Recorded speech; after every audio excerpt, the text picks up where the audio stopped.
ఈరోజు ప్రపంచంలో ఈ ఆత్మాహుతుల గురించి మనం ఆలోచిస్తే అనవసరంగా తమ ప్రాణాలను అన్యాయంగా పోగొట్టుకుంటున్నారు అని, ఎక్కడ ఏ మూల ఈ హత్యలు జరిగినా లేదా వాళ్ళు చచ్చిపోతున్న విధానాన్ని చూస్తుంటే ఇంతవరకు ఈ ప్రపంచంలో ప్రతి మనిషిని సరి అయిన పద్ధతిలో నడిపించే విధానం ఇజం అంటాం. దీన్ని విధానం అనేది లేదని మనకు అర్థమైపోయింది. ఎందుకంటే ఒక్కొక్క దేశాన్ని మనం చూస్తున్నప్పుడు వాళ్ళ ప్రగతి గురించిన గొప్ప గొప్ప మరి డబ్బాలు కొట్టుకోవడం మనం వింటుంటాం.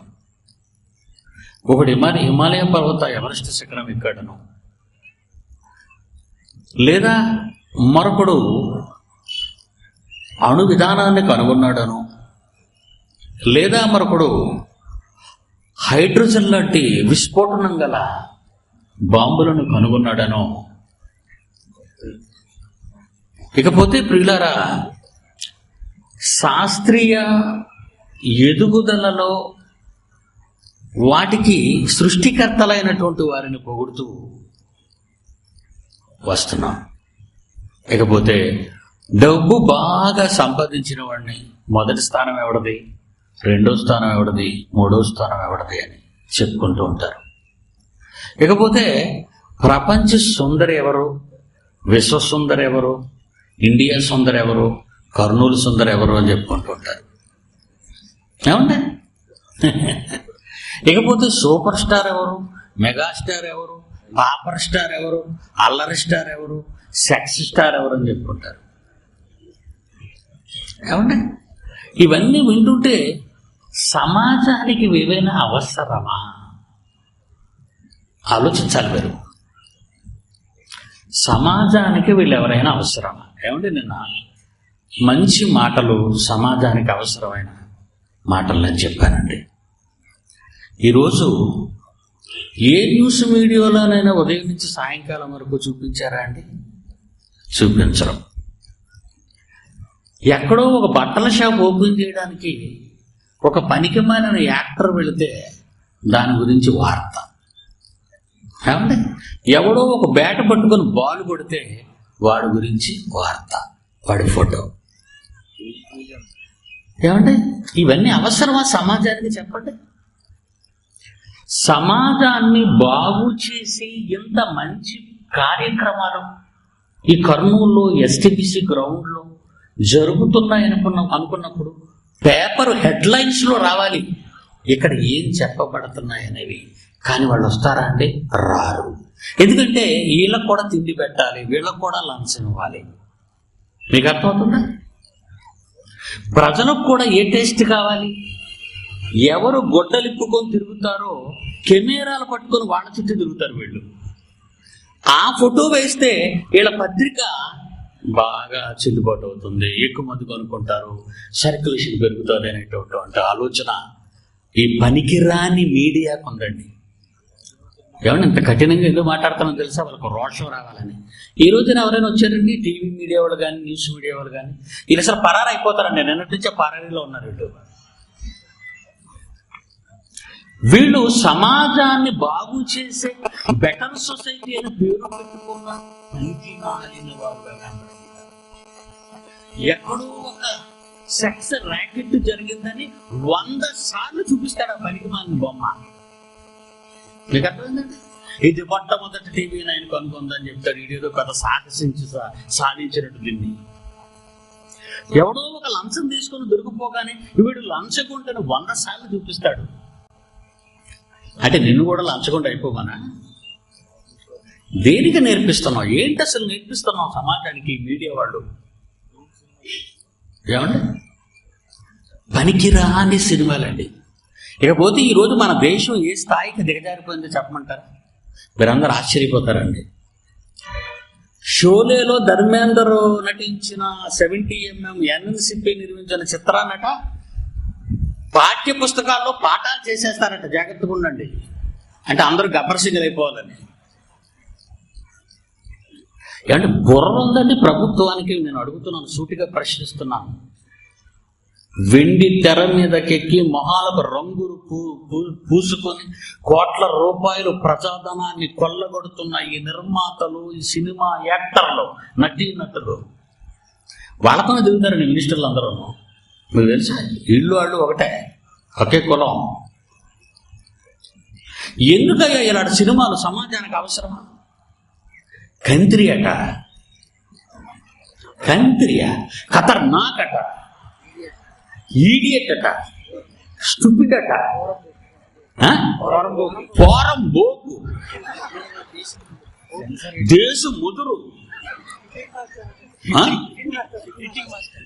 ఫిట్టింగ్ మాస్టర్ అట,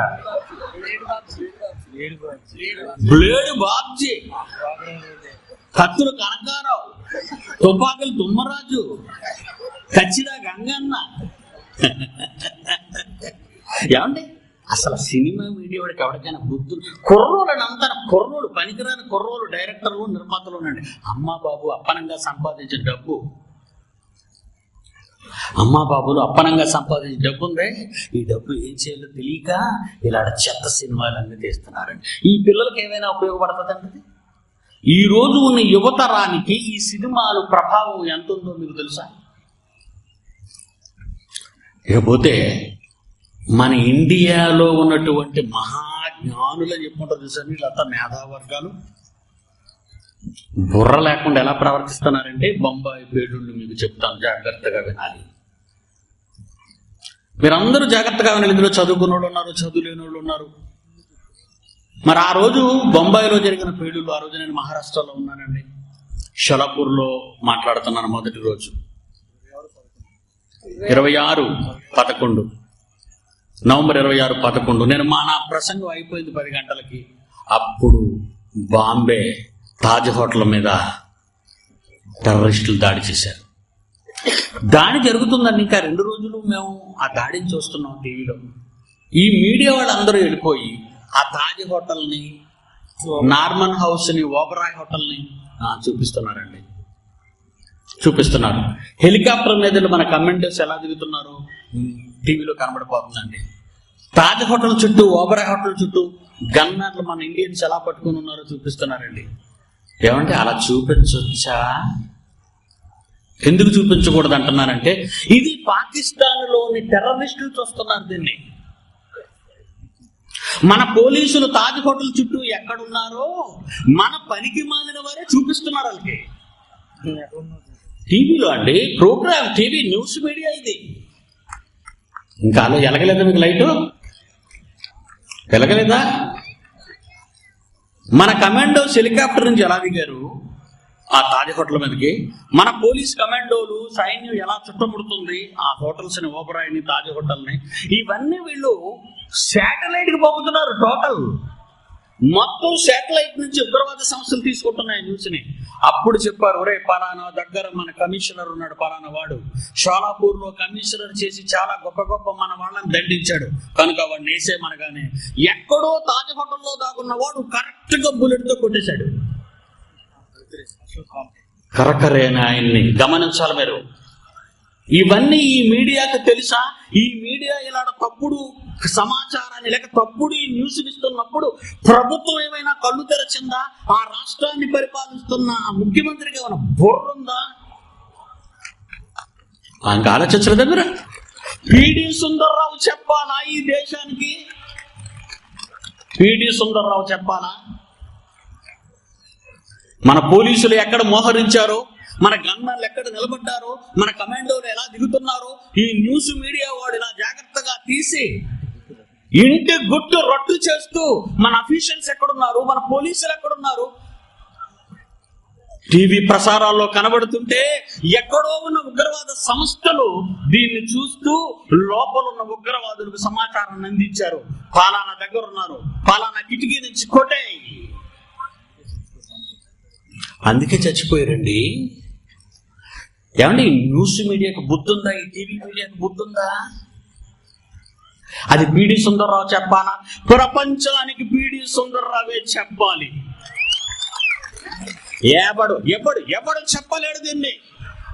వాడు నేర్చుకున్నది లోక జ్ఞానం, తెరకాస జ్ఞానం. ఆలోచించండి ప్రియులారా, యేసు ప్రభు ఇంత మహాజ్ఞానాన్ని నేర్పించాడా? నేర్పించాడు. పిడి సుందర్రావుకి నేర్పించాడు. అది దేశం వస్తే చెబుతాను, ప్రధానమంత్రి వస్తే చెబుతాను, ప్రధానమంత్రి పిలిస్తే చెప్పను. ప్రధానమంత్రి రావాలి, అప్పుడు చెప్తాను. ఓట్ల కోసం వాద్యులు తిరిగి ప్రజలకు దండాలు పెట్టి నరహత్యలు కుంభకోణాల్లో పాలు పొంది జైలుకి వెళ్ళి వచ్చిన వాళ్లే కదండి దేశాన్ని పరిపాలిస్తున్నారు ఈరోజు. ఇంక ఈ దేశ భద్రత ఎవరికి అవసరం అండి? ఆలోచించండి మీరంతా. ఈజం ఎక్కడి నుంచి పుట్టింది? Naxalism, factionism, terrorism, sexism. ఈజాలన్నీ ఎక్కడి నుంచి పుట్టాయి ఎవరికైనా తెలుసు? ఏం తెలుసు? ఎవరికి తెలీదు. ఇప్పుడు పిడి సుందర్రావు చెబుతున్నాడు, వాళ్ళు తెలుసుకోవాలి. నక్సల్ బర్రీలో జరిగిందని మొదలెడతారా నక్సలైట్లను అడిగితే? అది కాదయ్యా, సగం నుంచి చెప్పొద్దు నీ ఈజం గురించి, ప్రారంభం నుంచి చెప్పాలి. నువ్వు చేపట్టిన ఈజం ఎక్కడ ఆరంభం అయిందో. ఒక నరహంతకుడు ఉన్నాడు ఈ ప్రకృతిలో. ఈ ప్రకృతిలో ఒక నరహంతకుడు ఉన్నాడు. వాడికి నరుల ప్రాణం అంటే చాలా ఆశ. నరుని రక్తం అంటే ఆశ. ఆది నుండి వాడు నరహంతకుడు. ప్రారంభంలో ఒక భయంకరమైన విలన్ ఉన్నాడని, వాడు సూపర్ పవర్ అంతటి మహాశక్తిని, కంటికి కనిపించడని, కనిపించే మనుషులను హతమారుస్తాడని, వాడి పథకాలు ప్రణాళికలు, ఈ ఉగ్రవాదులు వచ్చింది వాడి దగ్గర నుంచి, ఈ ఫ్యాక్షనిజం వచ్చింది వాడి దగ్గర నుంచి, ఈ నక్సలిజం వచ్చింది వాడి దగ్గర నుంచి, ఈ సెక్సిజం ఈ రోజు ప్రపంచాన్ని అలుగుకున్నది వాడి దగ్గర నుంచే. ఈ నరహంతకుడు గురించి బైబిల్లో ఎక్కడుందో తెలుసా మీకు? యోహాను సువార్త 8వ అధ్యాయం.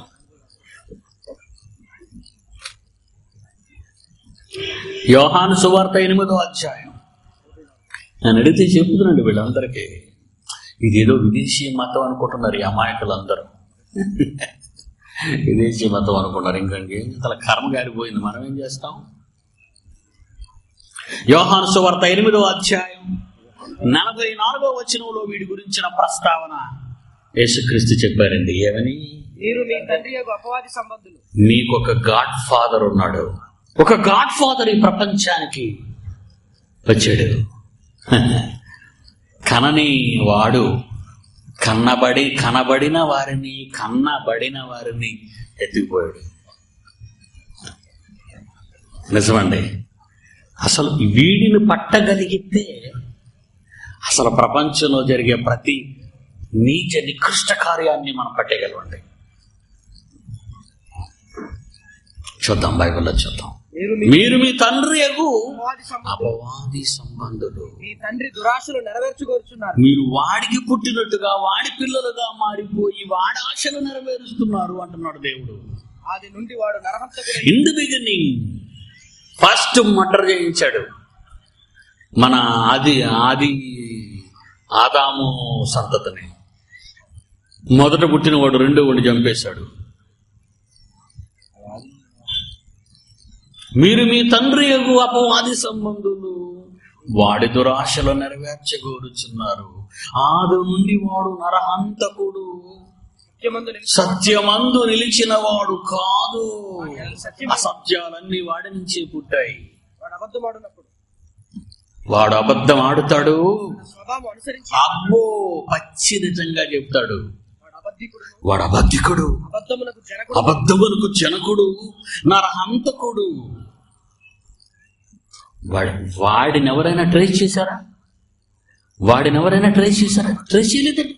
చివరికి దేవుని దగ్గరున్న దేవుని పిల్లలు శిష్యులను చెప్పుకొని యేసు దగ్గర ఉన్న వాళ్ళు ట్రేస్ చేయలేకపోయారండి. వాళ్ళు లూకాసు వార్త 10వ అధ్యాయం జాగ్రత్తగా వినండి, ఎంత బాగుంటుంది. పర్ణశాలల పండుగ కాదు ఇది. పెద్ద కేకలేసి ఈ మీటింగులో క్రైస్తవ మీటింగులు జరగకూడదని దరిద్రం తీసుకొచ్చి పెట్టారు కదండి. ఏమంటే పాఠం ప్రశాంతమైన వాతావరణంలో చెప్పాలా, పెద్ద కేకలు ఇయ్యాలా? మీరు బడికి వెళ్ళేటప్పుడు ఆ బడిలో పిల్లలందరూ కేకలేస్తున్నారు అనుకోండి, మీరు ఏమంటారు? బడే బజార్ అని అడుగుతారు. పిల్లలకు పాఠాలు నేర్పించేటప్పుడు నిశ్శబ్దత ఉండాలి. కేకలు కాదు. పరిశుద్ధాత్మ దేవుడు అల్లరికి కర్త కాడు, గొడవ చేయడు. కేకలు కదండి. ఈ దరిద్రులు ఎక్కడ మీటింగ్ పెట్టినా కేకలేని. అందుకే గ్రౌండ్లో ఇవ్వడం మానేశారు ఆంధ్రప్రదేశ్లో. గోళ గోళ సంత బజారే. వీళ్ళు ఎందుకు ఏం చేయాలంటే దండకారణ్యంలో పంపించాలి నక్సలైట్లు తిరిగిన దగ్గరికి. అక్కడ చేసుకుంటారు గోళాన్ని. వాళ్ళు అక్కడికి వెళ్ళరు. అడుక్కు తినడానికి ఎవరు రారుగా అక్కడికి. చదవండి లూకాసు వార్త 10వ అధ్యాయం 17వ వచనం.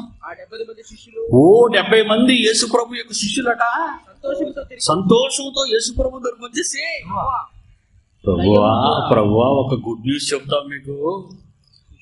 హ్యాపీ న్యూస్ చెప్పమంటారా? దయ్యములు కూడా మీ నామము వలన మాకు జోహారైపోతున్నాయి, లోబడిపోతున్నాయి అని చెప్పారట. అప్పుడు యేసు ప్రభు అన్నాడు, అంత గొప్పవారైపోయారా మీరు? వెరీ గుడ్, చాలా గొప్పవారైపోయారు మీరు. నా శిష్యర్కంటే ఏమనుకున్నారు మరి అన్నాడా యేసు ప్రభు. ఆయన మరో టాపిక్ మాట్లాడుతున్నాడు చూడండి. ఆళ్ళొచ్చి ఒక టాపిక్ చెప్తుంటే ఈయనంటాడు దయ్యములు లోబడిపోయాయని వీళ్ళు పొంగిపోయి ఇక్కడికి వచ్చి చెబితే ఈయనంటాడు సాతాను మెరుపు వలె ఆకాశము నుండి పడుట చూచితిని. ఇంతకీ మీకు లోబడిన దెయ్యాలు ఆట దెయ్యాలరా నాన్న. ఆటలు దెయ్యాలు అవి, అల్లరి దెయ్యాలు. పైనుంచి దిగుతుంది మెరుపు. చూస్తారా ఎలా ఉండదు? చూస్తారా?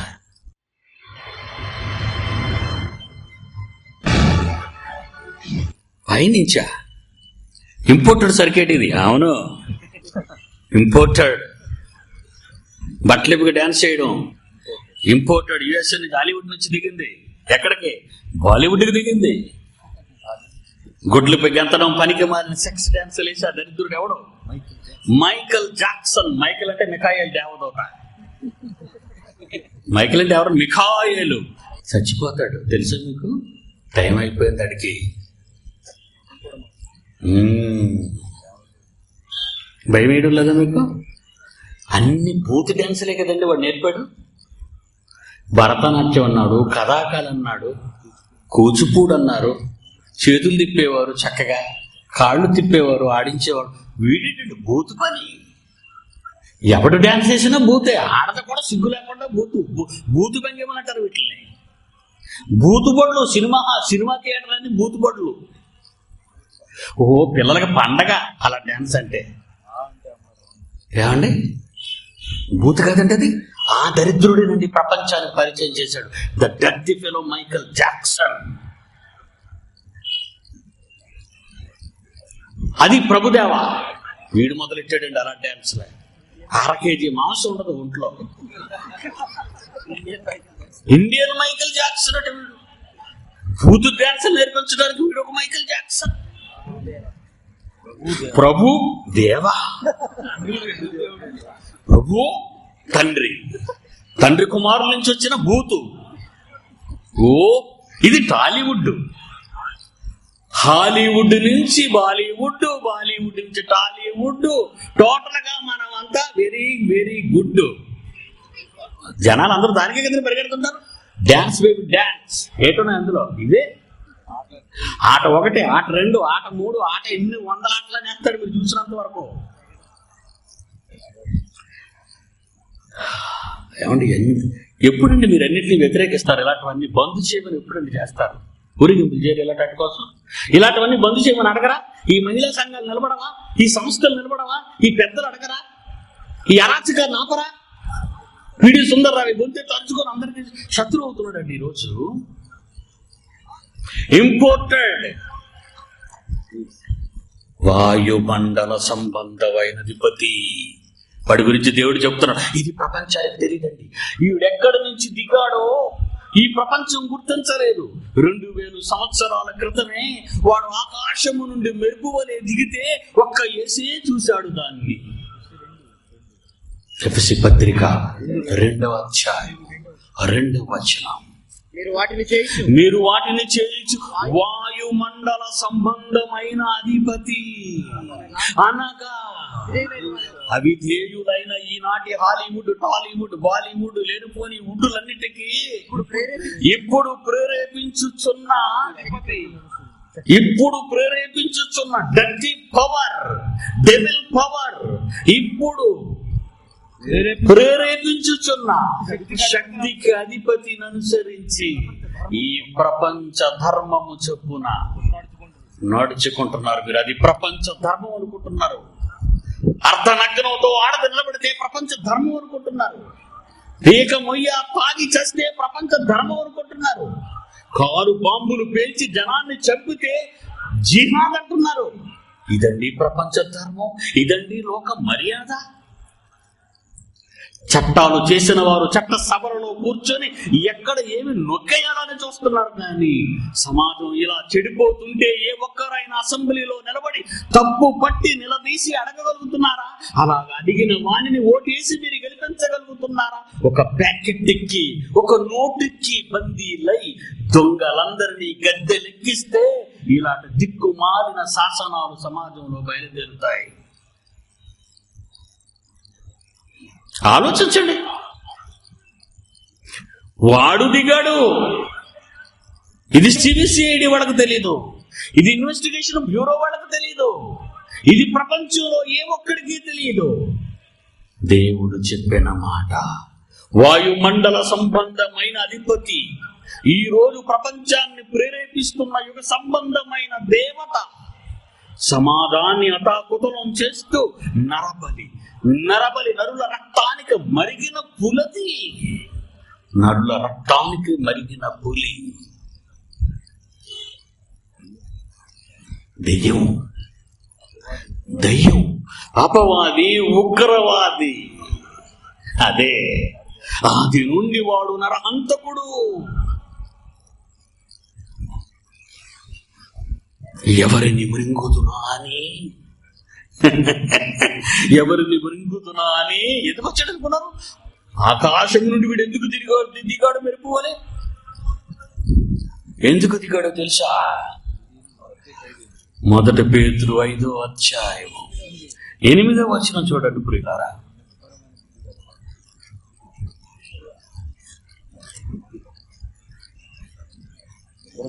నిబ్బరమైన బుద్ధి గల వారై మెలకువగా ఉండండి క్రైస్తవ సమూహం.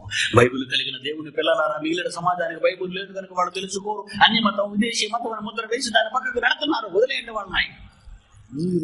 క్రైస్తవ సోదర సోదరీమణులారా, మీ విరోధి అయిన అపవాది ఎవరిని మృంగుతున్నా అని వెతకుచూ తిరుగుచున్నాడు.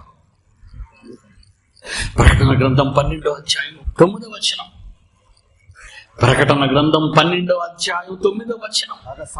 సర్వలోకమును మోసపుచ్చుచు అపవాది అనియు సాతాను అనియు పేరు గల ఆది ఘట సర్పము, మహాఘట సర్పము ఆకాశము నుండి మెరుపు వలె భూమి మీదికి పడదోయబడింది. ఎందుకు? నిన్ను మృంగాలని. కనబడేటట్టుగా మింగితే మనం దొరుకుతామేంటి? నల్లమల అడవుల్లోకి పారిపోం. కానీ అది కనబడదండి. ఒకవేళ కనబడితే ఎలా ఉంటుందో మీరు చూడాలనే పెట్టాము దీన్ని క్లిప్పింగ్లో. అది కనబడదు, కానీ ప్రపంచాన్ని మింగేసింది. ప్రపంచాన్ని మింగింది. ఎలా మింగిందో చెప్పమంటారా? ఎలా మింగిందో చూస్తారా మిమ్మల్ని? ఈ సమాజాన్ని ఎలా మింగిందో చూద్దామండి. బైబిల్ చూద్దాం, ఒకసారి బైబిల్ చూద్దామండి. రోమిలకు రాసిన పత్రిక 7వ అధ్యాయం, రోమిలకు రాసిన పత్రిక 7వ అధ్యాయం 23వ వచనం చూడండి. ప్రియులారా, అందరూ బైబిల్ చూడండి. బైబిల్లో దేవుడు ఎప్పుడు రాయించాడండి? 7:23 రోమపత్రిక. వేరొక నియమము నా అవయవములలో ఉన్నట్టు నాకు కనబడుచున్నది. వేరొక నియమమా? దేవునికి విరుద్ధమైన వేరొక నియమమా? శరీరములో ఉండకూడని నియమం ఏదైనా మీ శరీరాలలో ఉన్నదా? ఎవడైనా దాన్ని పెట్టేశాడా? ఈరోజు కారులో బాంబులు పెడుతున్నాడు ఎవరికి తెలియకుండా, మోటార్ సైకిల్లో బాంబులు పెడుతున్నారు ఎవరికి తెలియకుండా, ట్రాన్సిస్టర్లో బాంబులు పెడుతున్నారు ఎవరికి తెలియకుండా, చెత్త కుండీలలో బాంబులు పెడుతున్నారు. ఈరోజు మనుషులే బాంబులు ధరించుకుంటున్నారు. ఇది కూడా మానవ శరీరాలలోని అవయవాలలో పెట్టిందండి ఇప్పుడు బాంబు. జాగ్రత్తగా వినాలి మీరు. ఎక్కడ పెట్టింది? వేరొక నియమము నా అవయవములలో ఉన్నట్టు నాకు కనబడుచున్నది. అది నా మనస్సునందున్న న్యాయాన్ని, ధర్మాన్ని, నా మనస్సునందున్న న్యాయంతోను ధర్మంతోను, దేవుని న్యాయంతోను దేవుని ధర్మంతోను పోరాడుచు నా అవయవములలో ఉన్న పాప నియమానికి నన్ను చెరపట్టి లోపరిచేసింది. ఎవరు పెట్టేశారు ఇందులో అవయవాల్లో? అదే పెట్టింది. ఎక్కడ పెట్టిందట? మానవ ఆకారంలో, శరీరములోని అంతర్గతమైన అవయవాలలో దాని తాలూకా మిసైల్స్, దాని తాలూకా బాంబులు పెట్టేసిందట ప్రతి మానవ ఆకారంలో. జాగ్రత్తగా వినాలి ఇదంతా మీరు. ఏమండి, ఈ ప్రపంచంలో శాస్త్రాలు వచ్చాయి, మీ అందరికీ తెలుసు. ఒక శాస్త్రం ఫిజియాలజీ, శరీర ధర్మశాస్త్రం. ఫిజియాలజీ చదువుకున్నారు, శరీర ధర్మశాస్త్రం. రెండో దాని పేరు ఫ్రెనాలజీ, మేధో శాస్త్రం. మేధస్సుకు సంబంధించింది, తెలివికి సంబంధించింది, అనుభవాలకు సంబంధించిన శాస్త్రం. మానవ జీవితంలో మనుష్యుని కొరకు చేయబడిన, నేర్చుకోబడిన, వ్రాయబడిన శాస్త్రాలండి. ఇక మూడవది చెప్పమంటారా? మూడవది న్యూరాలజీ, నాడీ మండల శాస్త్రం. మూడవది న్యూరాలజీ, నాడీ మండల శాస్త్రం. నాలుగవది హిస్టాలజీ, కణజాల శాస్త్రం, మానవ కణజాల శాస్త్రం. హిస్టాలజీ, మానవ కణజాల శాస్త్రం. ఐదవది ఆంథ్రోపాలజీ, మానవ ఆకార శాస్త్రం. 6 జెరంటాలజీ, మానవ వృద్ధాప్యాన్ని, శరీర వృద్ధాప్యాన్ని గురించి చదివే శాస్త్రం. ఇన్ని శాస్త్రాలను మానవ శరీరాన్ని గురించి వ్రాసిన ఈ శాస్త్రవేత్తలు ఉన్నారే, కానీ మానవ శరీరంలోని అవయవాలలో ఎక్కడో ఒక భయంకరమైన బాంబును అమర్చిన సంగతి ఏ శాస్త్రమైనా ప్రపంచంలో చెప్పిందా? ఏ శాస్త్రవేత్త నోట మీరు విన్నారా? ఎప్పటి వరకు ఏ ఒక్కరైనా చెప్పగలిగారా? ఆలోచించండి. బైబిల్ అండి, మత గ్రంథం అండి, అమెరికా వాళ్ళదండి.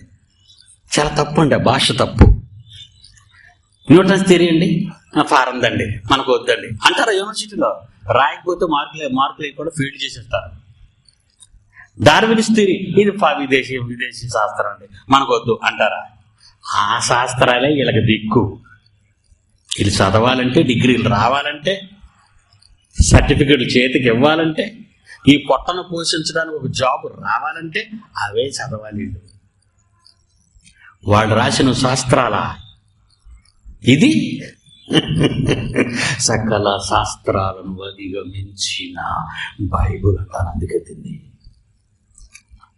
కమాన్, ఇది మానవ ఆకారంలో, మానవ శరీర అవయవాలలో పెట్టేసిందట. ఇది పెట్టేగానే మానవ ఆకారం ఎలా అయిపోయిందో చూస్తారా? మరి దేవుడే చెప్పాలి కదండి. యాకోబు పత్రిక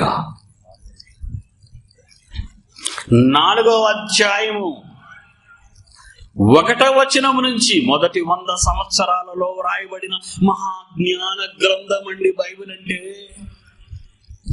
ఈ బైబిల్ గొప్పతనాన్ని చెబుతుంటే TV5 వాడికి చెమటలు పట్టేసాయండి. బాబో ఇది చెబితే మహాజ్ఞానం ప్రపంచ వ్యాప్తం అవుతుంది, నేనెందుకు అని టక్కన 1,15,000 ఇమ్మన్నాడండి. 68,000 ఒప్పుకున్న వీడు ఒక మంచి దేవుని జ్ఞానాన్ని, సమాజాన్ని బాగు చేసే మంచి జ్ఞానాన్ని చెప్పటానికి, ఒక 27 నిమిషాల ఎపిసోడ్లో మాట్లాడడానికి మన దగ్గర 68,000 తీసుకున్న యజ్ఞాని ఏ డబ్బులు లేకుండా పనికిరాని చెత్త న్యూస్ ప్రకటిస్తూ ఉంటాడు ప్రతిరోజు. ఆలోచించండి, ఈ రోజు ఈ సమాజం ఎక్కడికి వెళ్ళిపోతుంది, ఈ మీడియా ఎటుపోతుంది, ఈ ప్రభుత్వం ఎటుపోతుంది, ఈ అధికారాలు ఎటుపోతున్నాయి, ఒక్కసారి మీరు ప్రజలుగా ఆలోచించండి. ఇది విప్లవం, సమాజానికి అవసరమైన ప్రపంచ విప్లవం. అనేక సార్లు నక్సలైట్స్కి నేను అనేక సందేశాలు ఇచ్చాను. అరణ్యాల్లో ఉండి చచ్చిపోకండరా, అరణ్యాల్లో చావకండి, ప్రజల మధ్యకొచ్చి జనారణ్యంలో నిలబడి నిజం చెప్పండి ప్రజలకు అంటున్నాను. కానీ వాడు వినరే, వాడు వస్తే వీళ్ళు బతకనివ్వరే. చూసారా ఎలాంటి అడ్డుకట్టలు, ఎలాంటి అడ్డు గోడలు కడుతుందో ఈ వ్యవస్థ బాగుపడిపోతే భరించలేని ఆది నరహంతకుడు ఉన్నాడు, వాడు ఊరుకుంటాడా? నవజీవన స్రవంతులో కలవండి అంటారు, ఎక్కడ నేరం జరిగినా ఇళ్ళ మూసేస్తారు తీసుకెళ్ళి. ఇంకా వాళ్ళు ఏం కలుస్తారు చెప్పండి, ఆలోచించండి. యాకోబు 4 అధ్యాయం మొదటి వచనం నుండి, మీలో యుద్ధములు పోరాటములు దేని నుండి కలుగుచున్నవి అంటున్నాడు దేవుడు. అబ్బా, వాటిని వండర్ఫుల్ అని హ్యాట్సప్ అండి దేవుడు మాటలకి. ఎంత చక్కగా నిజంగా పండు ఒలిచినట్టుగా దేవుడు చెప్తుంటే, ఇది మత పుస్తకమా అండి? మహాజ్ఞాన గ్రంథం అండి, మహాజ్ఞాన గ్రంథం. మీలో యుద్ధములు పోరాటములు దేని నుండి కలుగుచున్నవి? మీ అవయవాలలో వాడు పెట్టేశాడు. మీ అవయవాలలో పోరాడు భోగేచ్ఛలు. అవయవాల్లో భోగేచ్ఛలు ఎలాగండి అని మీరు అనుకుంటున్నారా? సినిమాకి వెళ్తారండి వీళ్ళు, అందులో ఆ బూత్ డ్యాన్స్ చూసిన తర్వాత కుర్రోళ్ళు ఏమైపోతారు? వేడెక్కిపోరు? ఏటి వేడెక్కారు అనుకుంటున్నారు మీరు? వాని అవయవాలలో కొన్ని వేడెక్కాయి. ఇంకేం చేస్తాడు? బయటకు వచ్చి కనిపించే అమ్మాయినైనా రేపు చేస్తాడు, కాలేజీకి వెళ్ళి అమ్మాయి కనబడినా ప్రేమించేస్తాడు. అది చిన్నపిల్ల, ముసలోళ్ళ, పెద్దోళ్ళ, తల్ల, అక్కడకు చెల్లా అని కూడా ఆలోచించని దారుణమైన దుస్థితి వాడి శరీరంలో పుట్టేస్తుంది. అనుభవించాలి. ఏమండి, నేరస్తుడు కనబడితే చట్టానికి దొరుకుతాడండి. కానీ ఆ నేరమే ప్రారంభమైతే ప్రపంచంలో ఎక్కడ ప్రారంభమైందో ఏ చట్టం చెప్పగలదో? ఏ చట్టంలో రాయబడింది చెప్పమనండి? న్యాయ శాస్త్రాన్ని.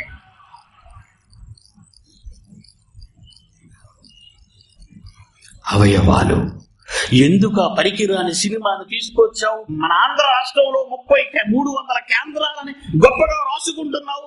ఆ భయంకరమైన అర్ధ నగ్నంతో అది వేసే నాట్యాన్ని చూసిన యువత భరించలేక, సహించలేక తన శరీరంలో పుట్టిన కోరికలను నెరవేర్చుకోవటానికి ఆ వెళ్ళిన దాని దగ్గర ఎయిడ్స్ ఉందో లేదో చూడకుండా వాడి దగ్గరికి వెళ్ళి ఎయిడ్స్ తెచ్చుకున్న వీడు రేపు వివాహం చేసుకున్న భార్యకు, ఆమె గర్భాన్ని పుట్టిన బిడ్డలకు ప్రపంచ వ్యాప్తంగా లక్షలాది మంది ఎయిడ్స్ రోగాలతో చచ్చిపోతున్నారే. దీనికి ప్రారంభం ఎక్కడా? మీ అవయవాలలో పోరాడు భోగేచ్ఛలు. మళ్ళా చదువుతామండి ప్రారంభం నుంచి. మీలో యుద్ధములు పోరాటములు దేని నుండి కలుగుచున్నవి? మీ అవయవములలో పోరాడు భూమి భోగేచ్ఛల నుండియే కదా మీరు ఆశించుతున్నారు, కానీ దొరుకుటలేదు కనుక పట్టి రేపు చేస్తారు, కిడ్నాప్ చేసి చంపేస్తారు. మత్సరపడుదురు కానీ సంపాదించుకోలేరు. ఈ లోక స్నేహం కిందకెళ్ళండి, కిందలో ఉంటుంది. ఈ లోక 4వ వచనం, ఈ లోక స్నేహం దేవునితో వైరమని మీకు తెలియదా? కాశ్మీర్ కావాలా నీకు? కాశ్మీర్ నీదా? పాకిస్తాన్ దా? ఇండియాదా? పాకిస్తాన్ దా?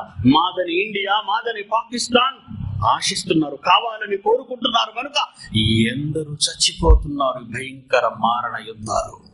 కువైట్ నాదని సద్దాం చేసిన యుద్ధం, కొరియా నాదని అమెరికా చేసిన యుద్ధం, ప్రపంచ దేశాలన్నీ 2 భాగాలై ప్రపంచ సంగ్రామాలుగా మొదటి 2 ప్రపంచ యుద్ధాలు దేనికి జరిగాయో తెలుసా? మీ శరీరాలలో పోరాడు భుజేచ్ఛలు. జపాన్ నీ పక్క 2వ ప్రపంచ యుద్ధంలో అమెరికా పక్క యుద్ధం చేయలేదని, అమెరికాకు వ్యతిరేకంగా యుద్ధం చేసిందని కక్షతో నగసాకి, హిరోషిమా మీద అణుబాంబులు కుమ్మరించింది. 3 లక్షల మంది చచ్చిపోయారు. దేశాన్ని ఆక్రమించాలనుకుంటున్నావా? కొరియాను ఆక్రమించాలనుకుంటున్నావా? జపాన్ ఆక్రమించాలనుకుంటున్నా? కువైట్ను ఆక్రమించుకునే వాళ్ళందరూ ఎవరు? నరులు, మనుష్యులు, శరీరాలున్న మానవులు. వాళ్ళ శరీరాలలో భోగేచ్ఛ. ఆ యుద్ధాలు ఎంత భీకరంగా ఉంటాయో చూస్తారా మీరు? ఎంత క్రూరంగా మనుషులు వెంటాడి చంపుతున్నారో చూసారా? క్రూర మృగాన్ని, బాబిందాక చదివాడు, క్రూర మృగాన్ని చంపడానికి తుపాకీ చేత పట్టుకుని వెళతారు అరణ్యాల్లోకి. కానీ జరానర్యంలో మనుషుల మధ్య తుపాకీలతో, బాంబులతో శవాలను గుట్టలుగా చంపి పడేస్తున్న వీడనివ్వాలి. వీరి అవయవాల్లో పోరాడు భోగేచ్ఛలు కాదా? మనుష్యులకు శ్రేయస్కరమైనవి చేయటానికి సైన్స్ పరంగా ప్రగతిని సాధించామని చెప్పుకున్న మూర్ఖులు చేసిన యుద్ధం అన్నది. మన దేశ ప్రగతిని గొప్పలు చెప్పుకుంటున్నాడు దరిద్రుడు.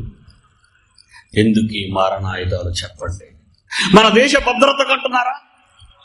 ఎందుకు మనుషుల మధ్య భద్రత లేదు? శరీరాలలో పోరాడు భోగేచ్ఛల నుండి నాకు కావాలి, నాకు కావాలి, నాకు కావాలి అని ఎంతకాలం బ్రతికి అనుభవిస్తావు నాయన దీన్ని? 60 ఏళ్ల అతి చిన్న ఈ బ్రతుకు కోసం ఇంత మారణ హోమమా?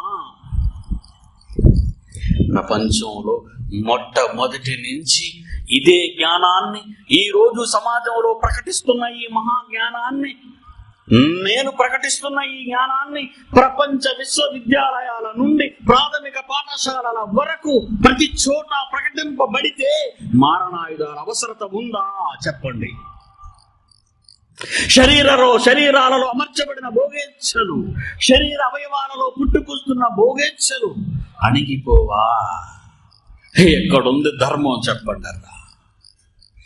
ఎందుకు లేదంటే, ఎందుకు ఎవరూ దీనిని ఆపలేరంటే, ఒక దృశ్య శక్తి, దయ్యం ఆ వాయుమండలం నుంచి భూమండలానికి దిగింది. నరహంతకుడు నరులందరినీ వారి రక్తానికి మరిగిన ఇది తినేయాలి, తాగాలి అనుకుంటుంది. చీల్చి చెండాడాలనుకుంది. కనుకనే ఆదిలోనే తమ్ముణ్ణి చంపించింది అన్న చేత, కయీను హేబెలును చంపటం. అక్కడ నుండి దాని భయంకర వికృత రూపాన్ని ఇక ఈ పాటలో మన దేశం, మన రాష్ట్రంలో జరిగిన ఆకృత్యాల వరకు మీ కళ్ళతో చూడండి. పాటలో లైట్స్ ఆఫ్.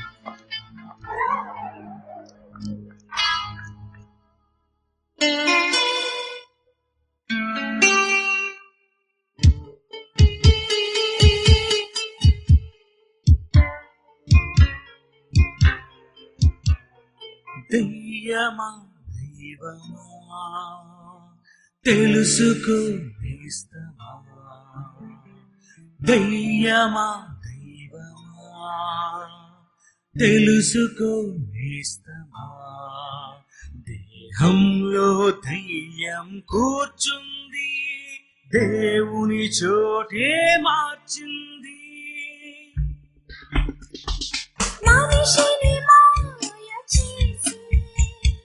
భక్తుని వేషం వేసి మనిషిని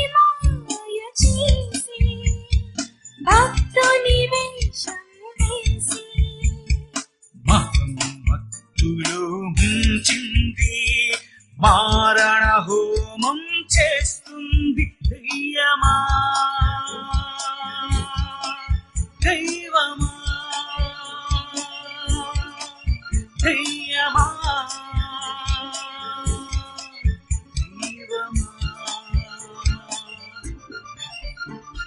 దెయ్యమా దైవమా తెలుసుకో నేస్తమా దెయ్యమా దైవమా తెలుసుకో నేస్తమా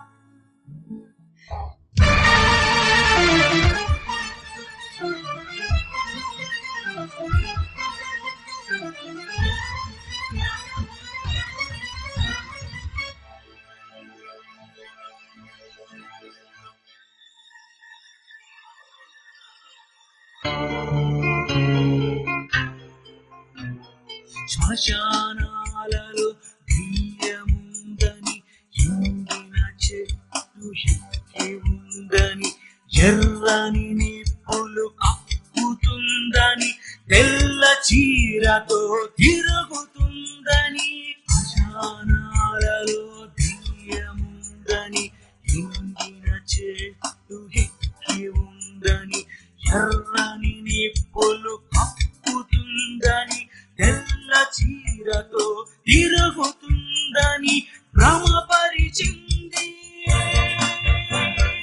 భయపెడుతుంది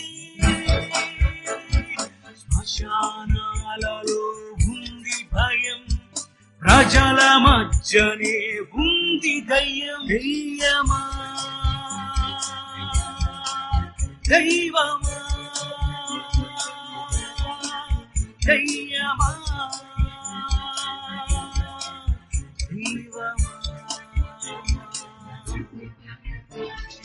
దెయ్యమా దైవమా తెలుసుకో నేస్తమా దెయ్యమా దైవమా తెలుసుకో నేస్తమా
భక్తుల సంఖ్య పెరుగుతుంది నేరాల సంఖ్య తగ్గకుంది ప్రజలలో ఉంది భక్త ప్రబలుతుంది దెయ్యం శక్త నీలో ఉన్నది దైవమా నీతో ఉన్నది దెయ్యమా దెయ్యమా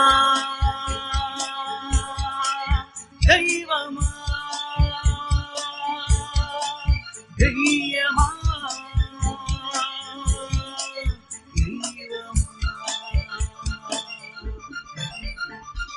దెయ్యమా దైవమా తెలుసుకో నేస్తమా దెయ్యమా దైవమా తెలుసుకో నేస్తమా దేహంలో దెయ్యం కూర్చుంది దేవుని చోటే మార్చింది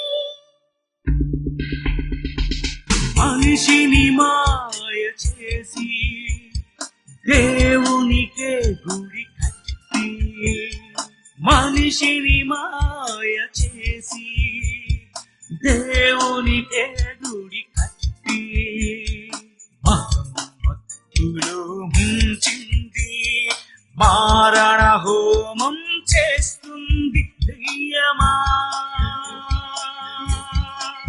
దైవమా దెయ్యమా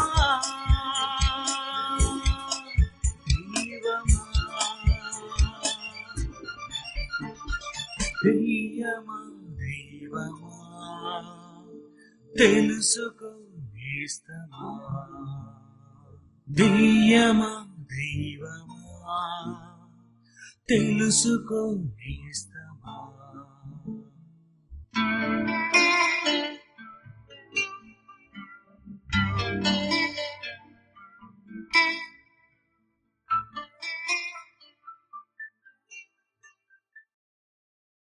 ఒకే మానవు నుండి వచ్చిన మనుష్యులందరినీ దేశాలుగా విడగొట్టింది. దేశాలుగా విడగొట్టిన తరువాత దేశాల మధ్య యుద్ధాన్ని జరిగించటానికి ప్రపంచంలో మహాయుద్ధాలు సృష్టించింది. మొదటి ప్రపంచ యుద్ధం, రెండవ ప్రపంచ యుద్ధం. ఆ తరువాత దేశాల మధ్య యుద్ధాలను కొనసాగిస్తూ ప్రాంతీయ తత్వాలను రెచ్చగొట్టింది. ఈ ప్రాంతాల వారిగా ప్రజలను విడగొట్టి కులతత్వాలను లేపింది. కులాలుగా విడదీసి కులాల తరఫున భయంకరమైన పోరాటాలు సాగిస్తుంది. ఆ తరువాత మతతత్వాలు ప్రపంచంలో ప్రతి మనిషిని, కడప కుటుంబంలోని తల్లిని, తండ్రిని, పిల్లలను విడదీసి రచ్చకీడ్చింది. అవయవాలలో పోరాడు భూమించ. దేవుని పిల్లలారా, ఈ మహాజ్ఞానాన్ని మీరు నేర్చుకున్నది మీ పిల్లలకు వివరించకపోతే ప్రపంచానికి నాశనం తప్పదు.